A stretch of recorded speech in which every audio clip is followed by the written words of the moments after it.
Hello and welcome back to another video to geography now.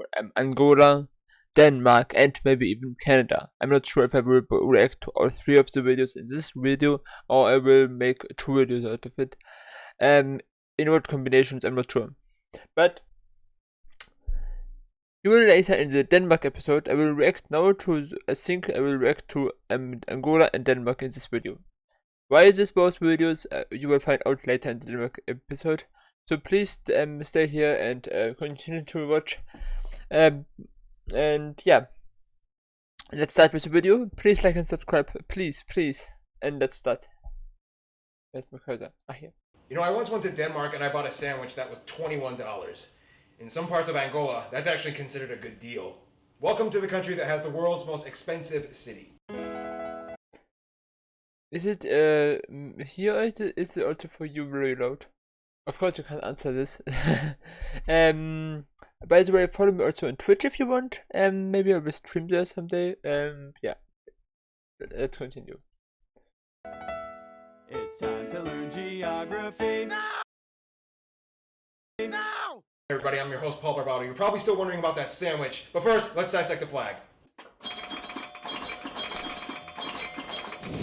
The flag of Angola is actually pretty intriguing because it's one of the few countries that has a flag that tries to imitate another flag. The colors black and red. Black representing Africa, red representing, you guessed it, the blood of those who fought for Angola. And in the middle is the Angolan emblem. The emblem is a machete with half a cogwheel, positioned in a way that somewhat imitates the old former USSR's flag of the hand. I have thought about this a lot of times when I saw the Angola flag, and every time I thought, is it a kind of communistic or socialistic state? But probably it isn't. But it at least as he mentioned represents or was maybe designed in a way similar to this. I think there are a few countries in Africa which also were influenced by the Soviet Union. Hammer and sickle, the machete representing peasantry and agriculture, the half cogwheel representing industry, and a star on top representing the progress of the country, all colored yellow to represent the wealth of the nation. Now you're probably wondering, why does Angola have a flag that tries to imitate the former Soviet Union's flag? Well, we'll get into that later, but first let's talk about the political geography. In terms of its political geography, Angola is located on the western coast of the southern part of Africa, bordering the Atlantic Ocean on the west, bordered by 4 other countries. You would think Angola is bordered by 3 other countries. However, in the north, there's that one little small province called Cabinda. This little small sliver of... By the way, I knew it was called Cabinda because at some point I learned the province names of Angola. I'm not sure how good I would be right now, but I learned it on Cetera. He also mentioned this website a few times, where he also, I think, learned some part of the geography. Land barely larger than the size of Delaware is so important to the Angolan country due to the fact that it produces and contains over 60% of Angola's oil reserves. Now this small little piece of land touches the Republic of Congo, making it the 4th country that technically borders Angola. Now, just like Albania that we studied a few weeks ago, Angola is a coastal country, but it doesn't really have many coastal islands. It only has about 2.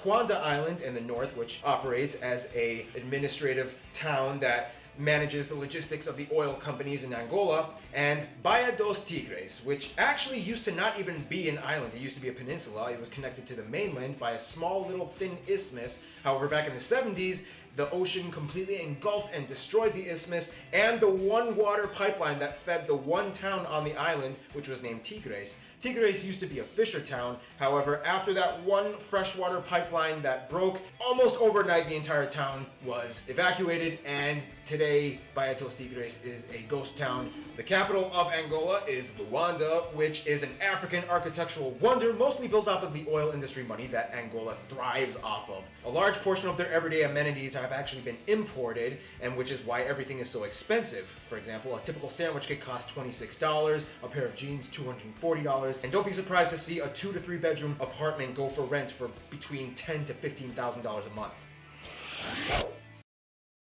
That's expensive. Now, and maybe you have already guessed it, why I have chosen this country to be the first part of my geography or Denmark reaction. I mean, where I both react to Denmark and Angola, because in the Denmark episode he said, as I mentioned in the Angola episode, and so I decided to watch the Angola episode and react to the Angola episode before reacting to the Denmark episode. Denmark will come in the same video after this video. Angola actually has a lot of different kinds of landscapes. In the north and northeast, you can see a lot of tropical jungles and rainforests. In the center area, you can find lots of flat plateaus and savannas. The further east you go, you find a lot of dry hills and mountains. And the further south you go along the coast, you find desert lands and dry, arid landscapes. When you go to the Mojico province and the east side, That's funny. I learned about this too in Mexico. I mean, I don't think that it has anything to do with Mexico, but just a similar name was funny to learn.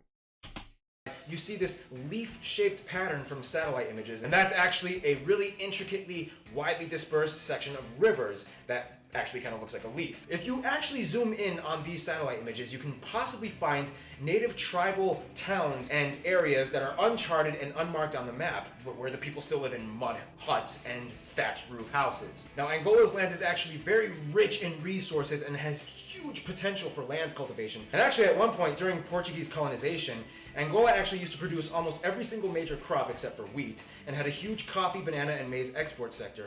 However, now agriculture is at a very small fraction of what it used to be. In fact, they only produce about 1% of the coffee exports that they used to prior to 1975. The problem is that Angola went through a civil war. And during a civil war, you don't really have a lot of time to invest in your infrastructure in your country. And that either slowed down or completely halted most of the agricultural exports. Also keep in mind, landmines were planted everywhere. However, the country is trying to make a comeback as best as they can.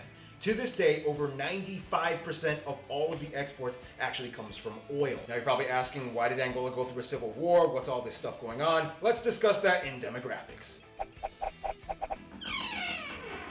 It is one of the older videos in which he still did the things in a different way, and also the of course how he changed from the physical geography to the demographics. It was also different, but he has changed this a few times. But yeah, maybe this will also be one of the episodes some people would like to see again. I think people mostly were thinking about countries like Brazil, or maybe so I mean maybe also Angola, but the older countries, or countries with a letter which is closer to A. In this case, it is A. Brazil is of course not A, but close to A. I think with Germany, he changed a bit of how the videos became longer, but I'm not sure. As of 2014, Angola has about 22 million people with conservative estimates. And there are three main people groups: the Ovimbundu, the Ambundu, which by the way, Chris Tucker has a possible genealogical tie to, and the Bakongo. Other minority groups exist as well that make up the remainder of the population, like the Ovambo, the Chokwe, and the Klindonga people. About 2% of the population is mestizo, or mixed between black and white. Also, about 1% of the population is European, mostly Portuguese, and surprisingly, about 1% of the population is also Chinese. In the past few decades, China has actually had a huge influx of immigrants come to Angola, mostly for business. We'll discuss that in a little bit. That's actually quite impressive, considering that Angola had absolutely no ties to China prior to 1975, just a few decades ago. Now, the official language of Angola is actually Portuguese, due to the fact that Angola was a Portuguese colony for over 400 years until 1975. Now, we've been discussing the people, we've been discussing a little bit of the history. Let's explain a lot more about this in the Friend Zone. But I mean, he mentioned that different people groups, but did he also mentioned about the civil war? Who fought against who? And I mean, maybe he will still do it, but I haven't heard it.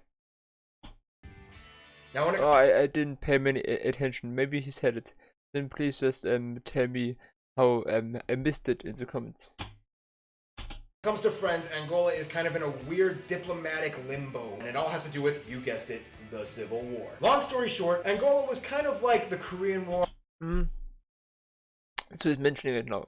That's good. and the Vietnam War, in which it was a proxy war in large part affected by the Cold War, where the Soviets took over one side and the Western alliances took over the other side. However, it's interesting because in this war, China actually took the side against the Soviets. That made the Angolan Civil War one of the few times that the US and China actually fought alongside of each other for a common cause. Eventually, the MPLA won, or the Soviet-backed up side. However, in the 90s, Angola dropped the whole communism thing and adopted more of a US and Western-friendly government style. This means that Angola is caught in a weird state in which they still have this tie to the former Soviet Union nations, even though they dropped the whole communism and ideology thing, while they are still progressively making friendships with the West and the US, even though they spent countless years and resources fighting against them. Now, when it comes to China, China still holds on and has huge ties to Angola diplomatically and economically. In fact, to this day, Angola has just surpassed Saudi Arabia as China's #1 oil exporter. And in return, China has been investing tons back into Angola. They even built an entire neighborhood called Nova Cidade de Calimba in the south of Luanda with 750 apartment complexes. Unfortunately, the project didn't go so well. The apartments were too expensive, and to this day, less than 10% of the area is occupied. The rest is pretty much a ghost town. Now, in terms of their best friends, Angola would probably consider Brazil and Portugal their best friends,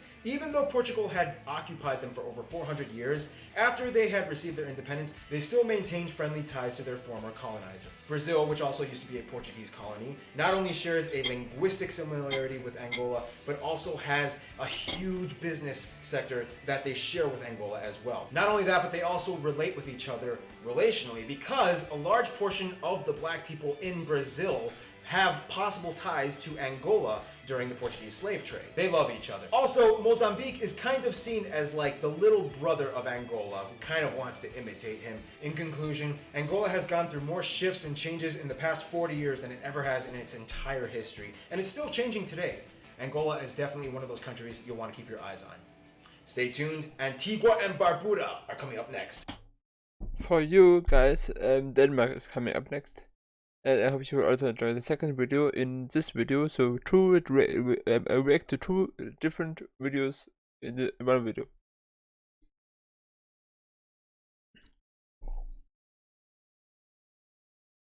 Hello and welcome to another Geography Now video. Today I will react to Geography Now Denmark. Hope you will enjoy it. Please like and subscribe, and we'll just continue with this video. Remember in the Angola episode I mentioned how I went to Denmark one time and bought a sandwich that was $21? You remember? I remember too.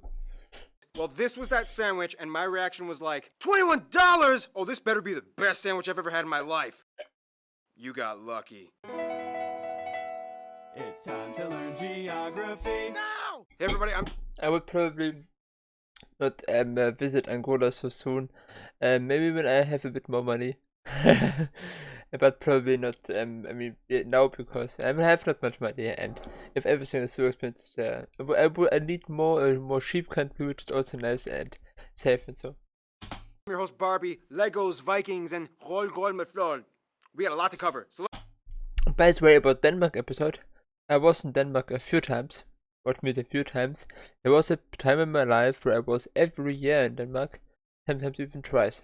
So on the islands, on some islands, and on the mainland, on the top of Denmark in Skagen, and in different other places. I'm also in the capital in Copenhagen. I was also in the amusement park.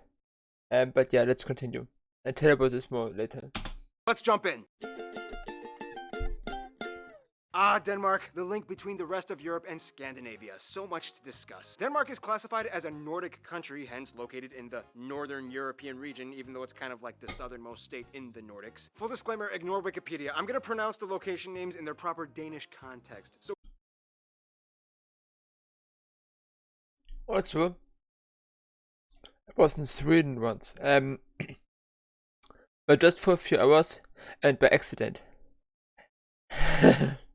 I'll tell you about this also a bit more later.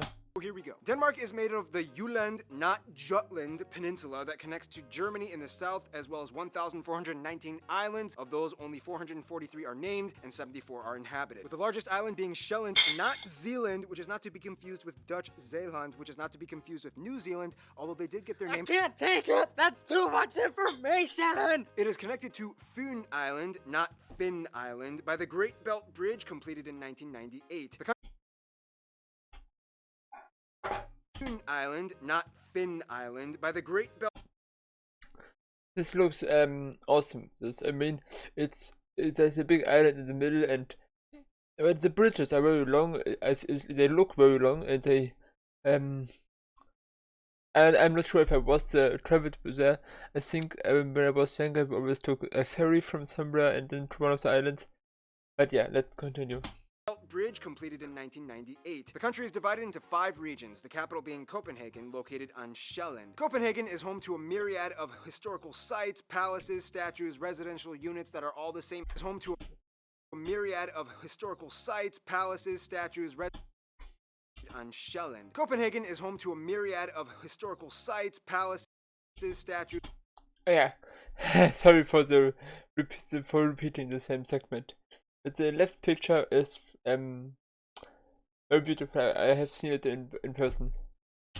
Residential units that are all the same height and style, with pockets of colorful, quaint, cozy shops and cafes, and dangerous bicycle lanes that you are not supposed to walk on. Now this is where things are gonna get a little spiced up, and by spiced up I mean freezing cold and covered in whale blubber. Denmark, for those of you who didn't know, is a kingdom, one of the last surviving ones in Europe, and is currently under the headship of chain-smoking Queen Margaret II. These still fall under Danish sovereignty and make up the massive Greenland island and the little Faroe Islands. Both of these places are radically different from mainland Denmark. For one, Greenland is primarily inhabited by native Inuit tribal peoples that live on the island and is 80% covered in ice year-round. The Faroe Islands are a conglomeration of 20-ish mystical, cloudy, windy islands that have this crazy-looking lake that looks like... I mean, the Faroe Islands are very interesting. I mean, I know they are some part of Europe because they are some part of Denmark, but it's I think not so easy to visit them, or is it just not easy to move to them? When it is easy to visit to them, or possible, I would do it one day. They look fantastic.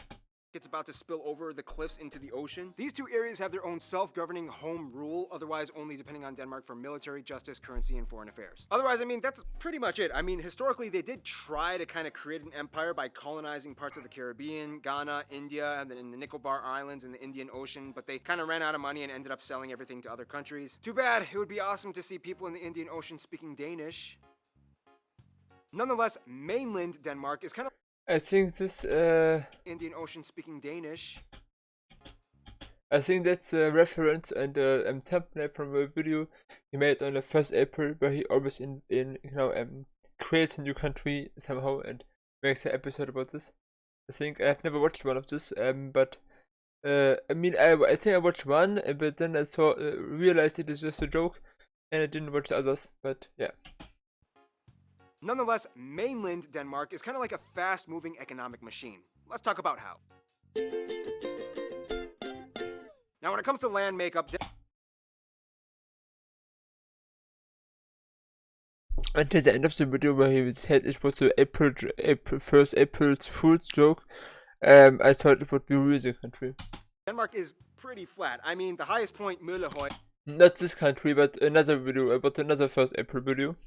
Is only about 170 meters tall, and it looks like this. Otherwise, only about 13% of the country is forested, including the tree plantations, and the rest is pretty much used for agriculture that can produce enough food to feed about 15 million people. It's about 3 times the size of their entire population. Good for you, Denmark. But one thing Denmark is actually famous for growing is non-produce plants like grass, fodder, and Christmas trees. The highly sought-after Danish Nordmann fir has been classified as the Rolls-Royce of Christmas trees, and every year investors from Germany, the Netherlands, and even the UK jump in at the end of November and grab whatever they can before it's gone. Now, one thing you need to know is that, like many other areas in the Nordic region, Denmark's weather can be quite dreary. First of all, Denmark is the only Nordic country that doesn't really get a lot of snow. Denmark is kind of like the mud pit located below the jet stream blocked by Norway and the UK. This means that even though it gets really cold, pressure systems rarely cause snow. This is also pretty much why everybody dresses like a J. Crew fall fashion line model on the streets. If you're gonna get wet and freezing, you may as well look good while doing it. Otherwise, yeah, I mean, pretty much the rest of Denmark is just rolling green plains with sandy beaches and quirky little islands that people like to hop.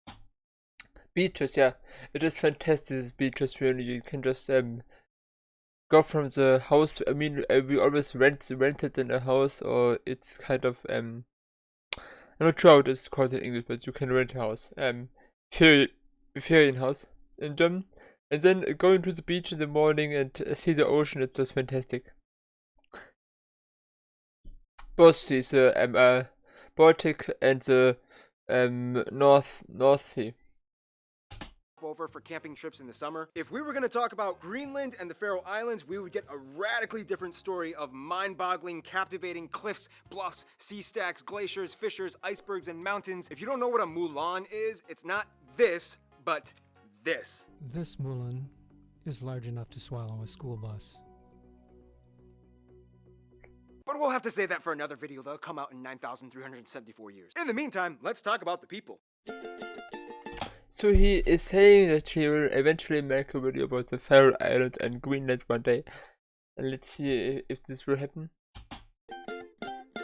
Now this is gonna get really fun. Denmark's people are really unique in their cultural, historical, and postmodern upbringing. First of all, the country has about 5.7 million people and is one of the highest taxed countries in the world. About 89% of the country identifies as ethnically Danish, about 11% are others. Some of the largest groups in the other category being the Polish, Germans, Turkish, Romanians, Iraqis, and Afghans. Now when it comes to Danish culture, there's a lot behind it, but in a nutshell, Vikings. Vikings pretty much had their start in what is now present-day Denmark, and whom pretty much dominated all of the Nordic regions as far as Newfoundland in Canada to Estonia, which is why most of the Nordic states and regions can pretty much understand each other when they talk. Danes, Swedes, Norwegians, and Icelanders can generally understand each other as they have the same basic linguistic structure. Sure, there are subtle discrepancies, but overall they can kind of get by conversationally.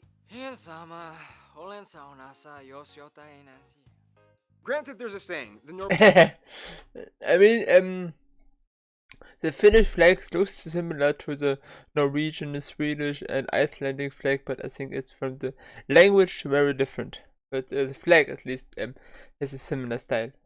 And I know it is not a Scandinavian country. Scandinavia is, I think, only Iceland, Norway, and Sweden, and maybe Denmark. I'm not sure. And the Nordic countries include also Finland. Granted, there's a saying, the Norwegian and Swedish languages sound like dancing fairies, whereas the Danish language sounds like a dude with a potato in his mouth. Languages sound like dancing fairies, whereas the Danish language sounds like a dude with a That looks funny.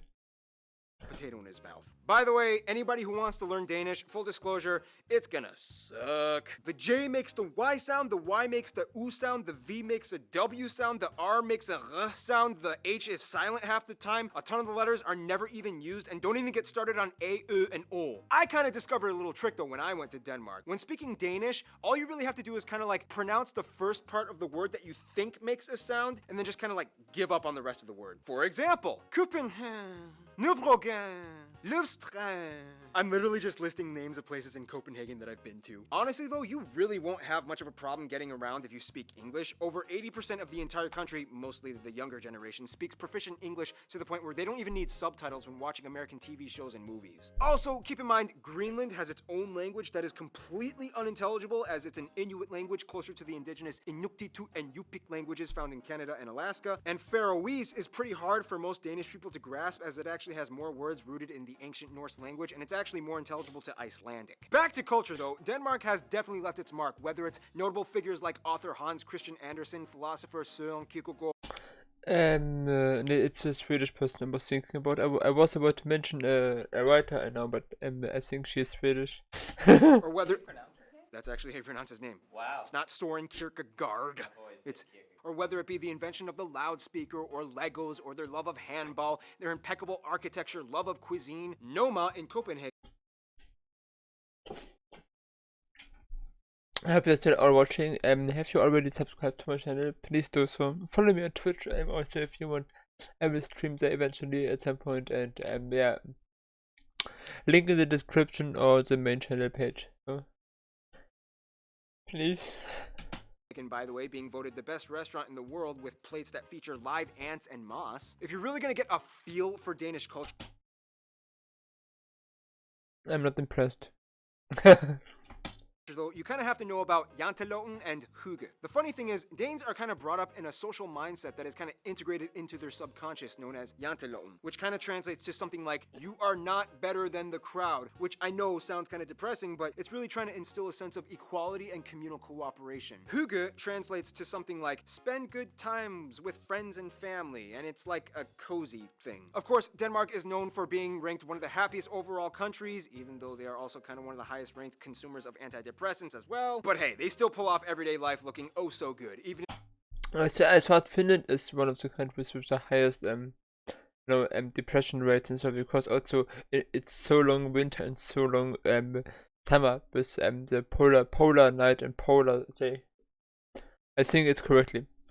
if it's during one of those really loud annual emergency drills. Okay, Christine, explain what's happening right now.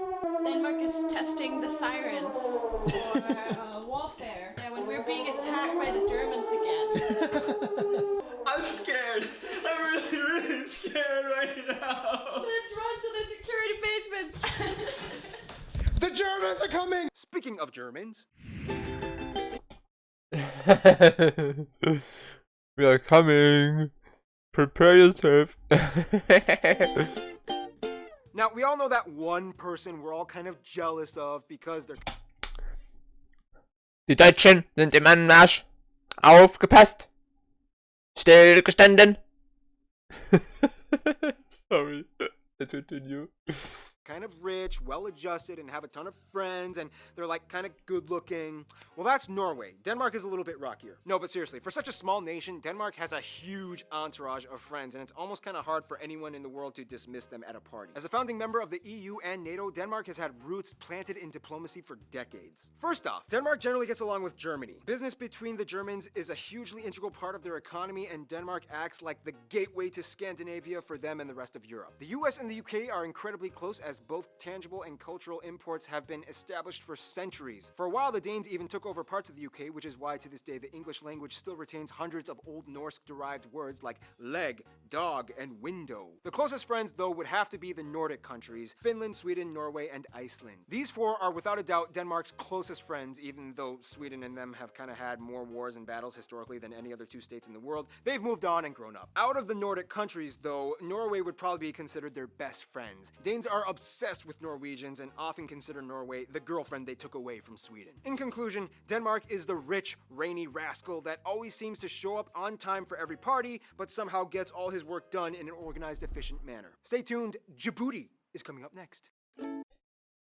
And as I mentioned in the first test video I created before I recorded this one, Denmark and Canada are sharing a border now on Hans Island between Greenland and Canada. I will also react now spontaneously to Geography of Canada.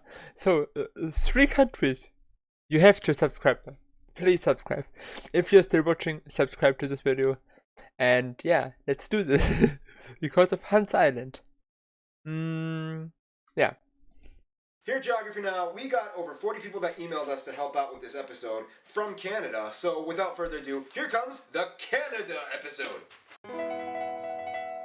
It's time to learn geography now! Hey Geography peeps, I'm your host Barbie. A lot of people sometimes have trouble distinguishing between Americans from the US and Canadians. Here's a little analogy. Americans are kind of like teenage boys. They're opinionated, energetic, and confident, whereas Canadians are kind of like teenage girls. They'll be polite to you to your face, but then they'll talk crap behind your back. That being said, let's see if we can dissect the... I mean, I think it's the longest border in the world between 2 countries is between Canada and the United States, because Mongolia exists. Otherwise it would be probably China and Russia. But I say it's Mongolia, but it lays in the middle between the Pacific Ocean and other countries in the west between China and Russia. So, but still, yeah, longest border in the world, longest border on land. I think if you consider coast, then the Russian north coast is longer, much longer. I think. I'm not sure. Tell me if I'm wrong. Hi, here we are back again. For you there is no time delay. For me, over 2 hours have passed because I had to do something, and now I just continue with the recording at the exact same spot where I left. I stopped the episode over 2 hours ago. Now you see something. A moment.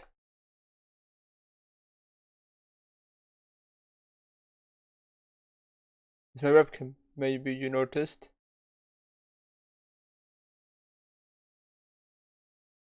I have colorful light in my room.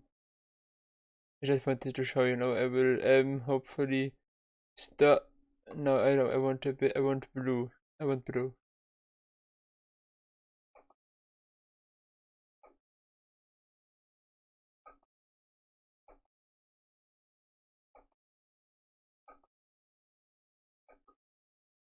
Now we are at blue again.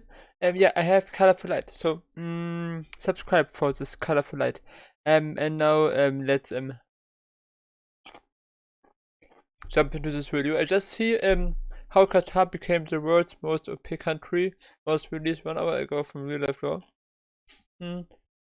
Maybe I will react to this at some point in the future also, but not now. Maybe a few days later. If it's interesting, I will maybe watch it myself and then decide this. But we were at Canada. So Canada has now 2 land borders. Once, of course, with the United States, the longest border in the world, and then on Hans Island, one of the smallest borders in the world, not the smallest border in the world. I think this is still with France and with Spain and Morocco. I will also react to Spain at some point. And I will also introduce the Spanish reaction in Spanish. So look forward to this. Let's continue with France. Canada.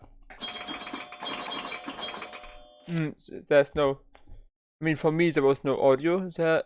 For you probably there have been audio. Now let's continue.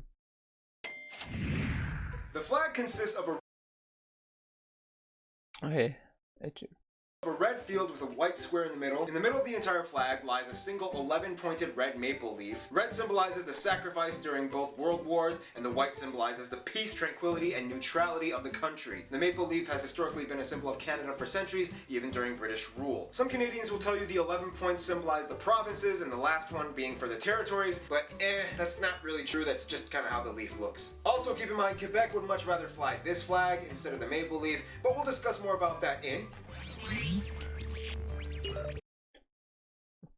Yeah, Quebec. They speak French too. They speak French there.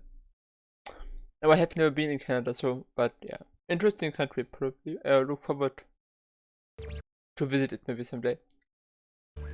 Alright, so Canada is huge. It's the second largest country in the world, so it's pretty safe to say that The second largest country, but it was a great big distance to Russia. I mean, Russia was 17 million, and Canada I think was 10 million square kilometers. Not square miles. I'm not American, so I used square kilometers. you can bet that there's going to be a lot of interesting things when it comes to administrative divisions. First of all, Canada is located on the North American continent, right above the United States, bordered by 3 oceans, the Atlantic, the Arctic, and the Pacific on all 3 sides. The country stretches over 6 time zones and is divided into 10 provinces. Yes, people, Newfoundland and Labrador are together 1 province, and 3 territories in the north, the capital of Ottawa being in the province of Ontario. Ooh, now let's have some fun. Now, the thing is, Canada's domain is lavished with sovereignty enigma and semi-autonomous wonder. First of all, let's talk about the border. At over 8,800 kilometers. I mean, I just wonder at what point of history maybe they will. I mean, it would make sense if Canada would also have Alaska. I mean, it's connected to the land, and it's why does Alaska belong to the United States? Just because they sold it, they bought it from Russia. But yeah, it's just kind of weird. or 5,500 miles. With thousands of markers along the way, Canada and the US have the world's longest border between any two countries. Things are a little tame on the east coast, except for that one island they have a dispute with Denmark. Yeah, but about the moment. Between any two countries. Things are a little tame on the east coast, except for that one. There's one island, Hands Off Body, yes, it's Hans Island. That's located between Greenland and this island of Canada, and this was recently solved. I mean, the video is over 7 years old, and it was just resolved, this argument in this year. Island they have a dispute with Denmark over, and that one other island within kayaking distance that France refuses to let go of until you get to the Quebec-Vermont border, and things get a little messed up when you reach Derby Line and Stansted. Since the town was built before modern-day borders were properly established, the town has a variety of houses, businesses, and buildings that lie directly on the border. Haskell Free Library even marks the border in its reading rooms and has an entrance for people on the US side and the Canada side. People of each country must enter on their side, and if they exit on the opposite country, they must stay on the sidewalk and report to the customs office. Failure to do so and stepping on the road can result in arrest. And this delightfully accidental slab of confusion known as the Northwest. That's also weird, anyway. Why do people get arrested if they just cross the border? I mean, I think they are both friendly countries too. But yeah, with the US it's maybe a bit weird often. Angle that belongs to Minnesota, mostly owned by the Ojibwe tribe, situated on the Lake of the Woods, where you can find the reassuringly perfect getaway spots, Massacre Island and Little Massacre Island. The rest of the border tries as best as it can to cut straight on the 49th parallel, even though it zigzags a little bit, and 4 airports have runways that either straddle or are exactly parallel to the border. Somewhere around 80% of Canadians live within 100 miles or 160 kilometers to the border of the US, and the further north you go, things just get a little kind of fuzzy and neglected. They still have a little bit of trouble integrating the rest of the land the further up you go. There are only 2 main highways that lead to the Yukon and Northwest territories from the south, whereas there are virtually no roads leading to any of the provinces or territories into none of it. The only way to get into none of it is to either fly or take a boat. I mean, technically you could walk across the border, but that would suck. Speaking of none of it, Canada has the most northerly inhabited place in the world. Alert Canada, a perpetually icy, frozen, desolate settlement typically operated by as few as 5 people year-round, functioning as both as a militaristic station and a seasonal research facility. Now, the one thing you have to know about Canada's administrative divisions is that it all kind of constitutionally fits together until you get to Quebec. Although Quebec is still considered a province of Canada, they've made it very clear in the past that they have a strong sense of Quebecois nationalism that many even take to the separatist extreme. Nonetheless, many of Canada's divisions and functions are heavily influenced by the landscape, such we will discuss in... I heard about Quebec having some independent movements also before. I mean, they can do it and it won't probably change much, but interesting. Okay, so once... Except, of course, at the distance. That maybe even the United States or China would now be the second or and third largest country, so maybe Canada would fall down a step, but except this, not many things would change, I think. Again, Canada is huge and often referred to as the Great White North. However, not all of Canada is a chilly Arctic tundra. First of all, Canada's physical features are built with a strange yet complementary mix of geological and meteorological...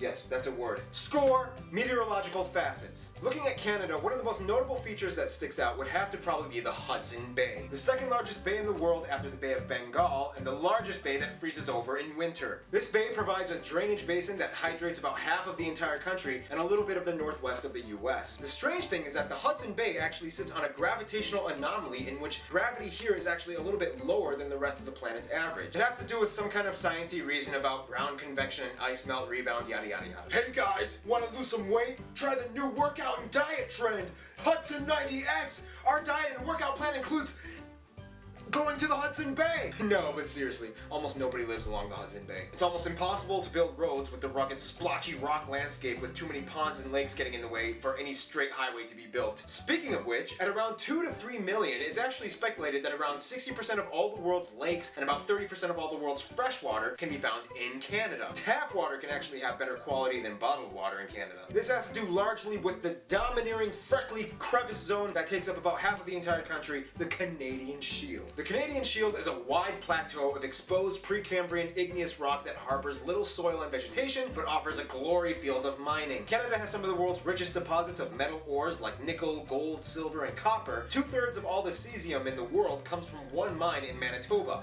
Burnick Lake. Fun little side note, Canada has the world's largest third-order lake island. That's an island in a lake on an island in a lake on an island. Located on Victoria Island, this little squiggly 4-acre rock was discovered by map nerds who scrolled Google Maps just a couple of years ago. The island has no name and has most likely never had anyone step foot on it. I mean, I'll do it if nobody else will, but I might need... It's insane how many small islands also in Finland I think exist, which probably never, as he said, anyone set a foot on. Need a corporate sponsorship. I'm looking at you, Aunt Jemima. Canada also has 2 of the top 10 largest impact craters on Earth. Sudbury Crater in Ontario and Manicouagan in Quebec with its almost perfectly circular imprint flooded and now a reservoir that you can see from space. Okay, there's a lot more in this section, so I'm just going to kind of rapid fire throughout all the rest of the facts. About 40% of the country is covered in forests and about 1/10 of the world's forests are in Canada. Over 60% of the world's polar bears Moment, that's an interesting map I saw here. Okay, there's a lot more in this section, so I'm just going to kind of rapid fire throughout all the rest of the facts. About 40% of the country is covered in forests and about 1/10. Yeah, this is an interesting fact. Today, large intact forest landscapes. 8,000 years ago, Europe was so forested. In Brazil, in South America, North America, and in Russia. I heard in the Russia episode he said that the Russian tundra is the largest forested area in the world, even larger than the Amazon rainforest. Which doesn't look like it, but in the moment here, but I believe it's true. But yeah, interesting. Nearly no forests in Europe. And I see it correctly, there's a tiny little spot somewhere in Eastern Europe, maybe Romania or it's one of these countries, yeah, a tiny spot, and a bit in Norway or Sweden, but not much. The world's forests are in Canada. Over 60% of the world's polar bears live in Canada. The Bay of Fundy has the world's highest tidal range, with the highest point being over 16 meters. Niagara Falls looks cool. Mount Thor has the world's highest vertical drop. Quebec alone supplies about 70% of the world's maple syrup, and they actually have a maple syrup reserve with over 222,000 barrels of maple syrup. Prince Edward Island has a weird natural phenomena in which the sands on the beach make this weird squeaking noise when you step on it. Here's some footage.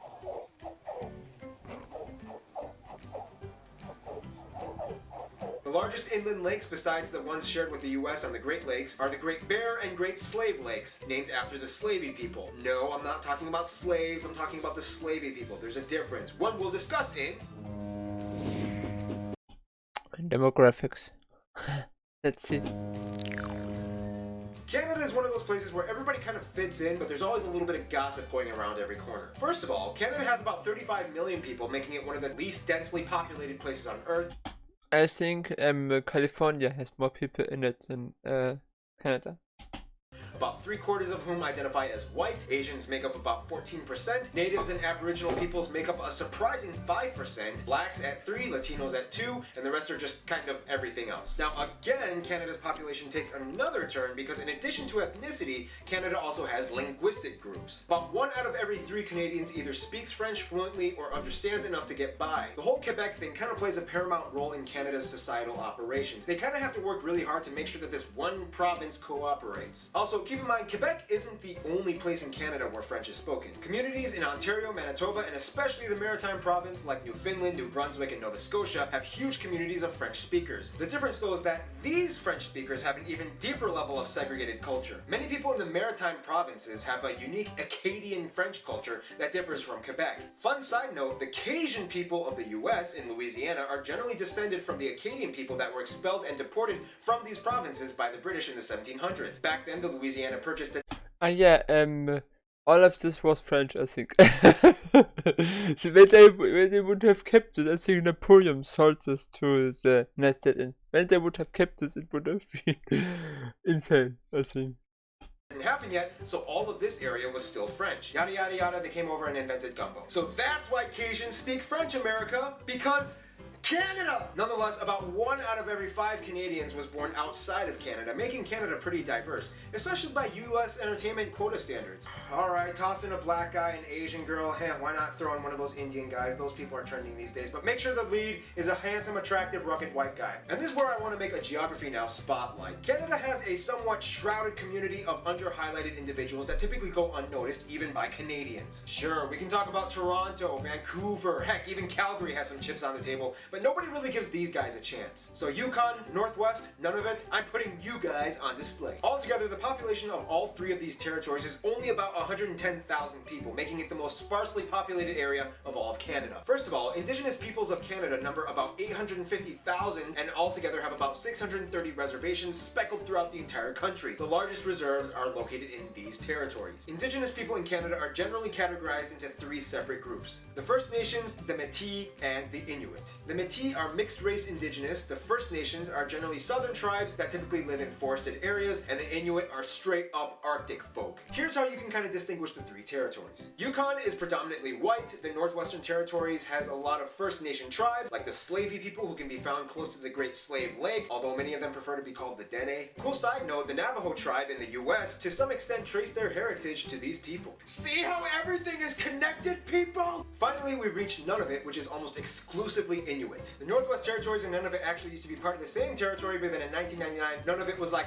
I ain't having none of it, and became its own thing. No, but seriously, Inuit culture is one of the most underrated and culturally fascinating things you'll ever encounter. They speak Inuktitut, a cousin of the Greenlandic language. They can pretty much understand each other, and they have their own written script that you can find on street signs and traffic posts. They have a long history of vibrant traditions, rituals, games, music, and even cuisine. If you ever come here, make sure you try some whale blubber and watch a throat game song which looks like this. What a great way to make friends. Which takes us to... The United States gets probably whale and along with them, I guess. I mean France maybe, but yeah, let's see. Canada is friends with everyone. The end.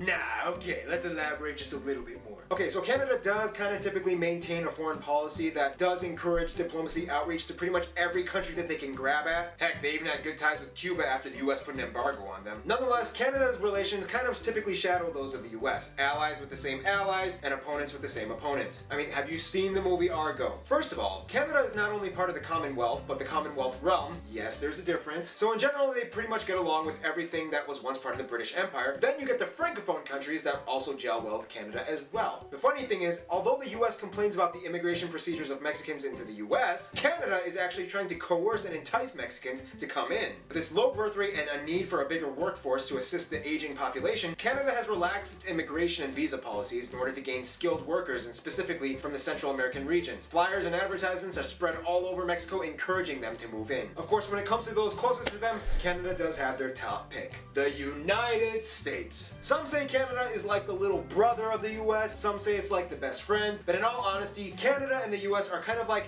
teenage high school sweethearts. Canadians Sweetheart with the US. I mean, that's okay. I'm unfair. There are probably nice United States Americans. And there are a lot of awful ones, as in every other country in the world.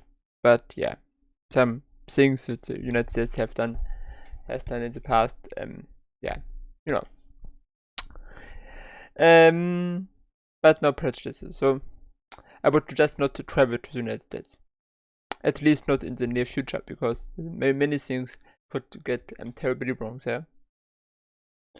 Not just with healthcare, but with other things too, like gun control and so. I don't like this. Americans have been there for I mean, I would like if there would be a stricter gun control, but it isn't. each other since day one. The US is the largest export and business partner of Canada and shares the closest diplomatic ties both nationalistically and militaristically. The difference between Canadians and Americans, though, is that Americans gained their independence by force, whereas Canadians by diplomacy. American immigration policy is like a melting pot where people are kind of expected to assimilate, whereas Canadian foreign policy is kind of like a mosaic. People are encouraged to be distinct culturally. In all honesty, though, they are kind of like a cute little teenage boyfriend-girlfriend couple. Sometimes they like to poke fun at each other, but at the end of the day, they're totally dating and they're totally making out with each other in the back of the movie theaters. In conclusion, Canada, you little sweet cheek you, I'll pick you up at 7. We're going out for some pancakes on that island, in a lake, on an island, in a lake, on an island. Stay tuned. Cape Verde is coming up next. I hope you enjoyed this triple geography now reaction video. Like and subscribe for my video, and of course for him, and for the videos I will link in the description. Tell me in the comments what you want me to react next to. I am very open and can react to everything what seems kind of interesting. And yeah, we see each other again in the next video. See you next time.